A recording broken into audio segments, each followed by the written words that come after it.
Yerp, what's happening? So it's your boy Chance Jollivet, aka Smooth, back with another video. So tonight, we back with Power Book 3, Raising Kanan Season 4, Episode 1, Can't Stop Me. So I'll be honest, I'll keep it 100 with you. It's been a long time since this show has been off the air and stuff. I forgot a lot of names.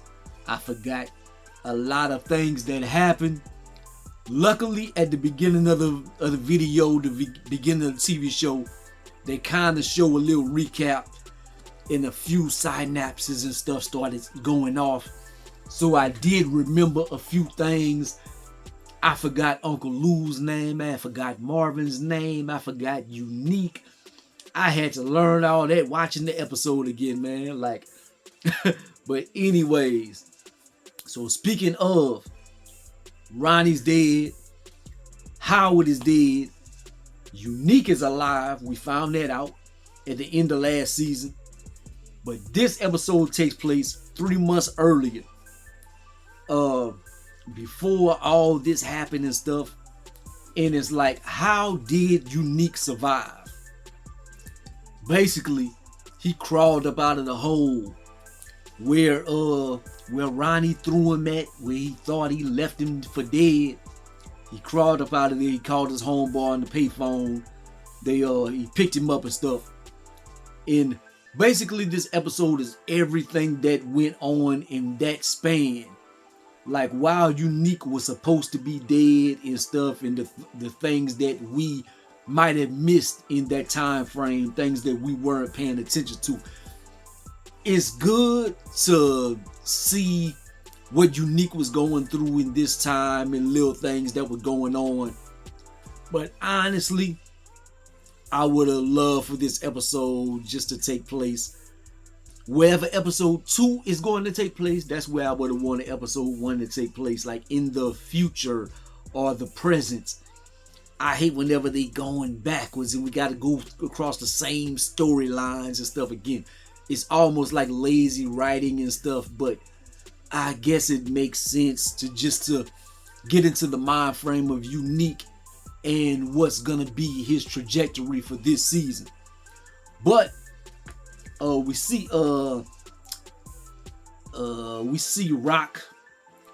We see why Rock might have popped Howard and stuff. Because whenever she was in the police precinct, she was getting questioned and stuff. Like, she kind of looked, and like Howard was just looking at her like. And I'm thinking she probably was like, it's gonna be me or him. So that's probably why she popped his ass. And Unique was revived and stuff by the veterinarian. So he had to go off the books and all that to keep his identity secret and the money, and don't have Ronnie go to the hospital and try to kill him and stuff again. But a veterinarian, goddamn, treat him like a dog, literally. I seen in this episode, by the end of the episode, we know what happens and stuff, but it was pretty obvious. You seen Rock throwing up and stuff. It's just like, damn, Rock pregnant. You know it's gonna be for Unique and stuff. It's like, oh, but that doesn't really transpire. Other things happen, but we're gonna get to that later on. Tony Danza, I don't know what his name is on the show, but I remember Who's the Boss. I was a big Tony Danza fan back in the 80s and stuff. But anyways, so he hires Marvin for, I thought it was gonna be for murder, but basically it was for intimidation, because his son-in-law was doing his daughter dirty or something like that. So that's what Marvin has going on this episode. Kanan, like, he has a paper to do. Like, we ain't worried about no schoolwork. But the social worker was on last season, was on his ass and about not getting sent up and all this. So he got to take care of certain things. So he has to do this paper on one of his family members and stuff. So he chose his grandfather. And he did go to Howard to ask to write a paper on his grandparents and stuff. Like, Howard was like, that's dumb. Like, you don't want everybody to know I'm your father, and you can't be running up on my job and this and that and stuff. So that was not happening, and he really don't want to mess with Rock. So that's why he was trying to go alternate routes with his paper, but it's like a paper. The thing about the paper though, like to wrap that up, that storyline up, is we do find out a lot of things about the grandfather, and pretty much a lot of things that their grandfather did, it inspired the kids. Like, we see why Marvin likes to box and likes to fight and stuff, because the father was a fighter. We see why Uncle Lou, he's into creating, he's into the music and stuff. Pops was a trumpet player and stuff like that. But one of the things I really was curious of was his relationship with Rock, and why Rock is such a hustler and all that. And Kanan never asked her input. So I would have liked to know that. But anyways, getting off of that, they got a little part in this, like, I had the veterinarian, he talking about like he had a dog, a German Shepherd, and he saved it, and the dog was never the same. He had to be put down. And your friend, he been through such a traumatic experience, he might not be the same. So Unique, pretty much, like, he not gonna be the same after, like, with the scars and all the trauma and stuff. Like, he might come back like another person, and he gonna be very mean. And so I want to get to that later on in the episode, but yeah, it's because of things that he's been through. And Rock, she's pregnant and stuff, but she's planning to have an abortion. Like, she got other things going on. Like, Kanan hates her. She gotta do this business and whatever. She's responsible for so many people, and the baby's father, he's not around. Like, she thinks he's dead and stuff. So, but one thing that kind of struck me was she talking about, it's not my first rodeo. I had an abortion before. So it's like, like, I wonder if they're gonna revisit that. Like, I don't know. I don't want to throw too many crazy theories. Like, is Kanan really hers, or other things, or something? Like, I don't know. But anyways, so Kanan, like, yeah, he learned about his grandfather Elijah. Really kind of talked about that and stuff. Rock confides in Juke about the abortion and about Unique and all that. Like, she had to vent to somebody. She had to get it off her chest. And this is something like, you gotta take this to the grave. I don't want nobody to know about this. So that's gonna be something that's gonna be on Juke's heart.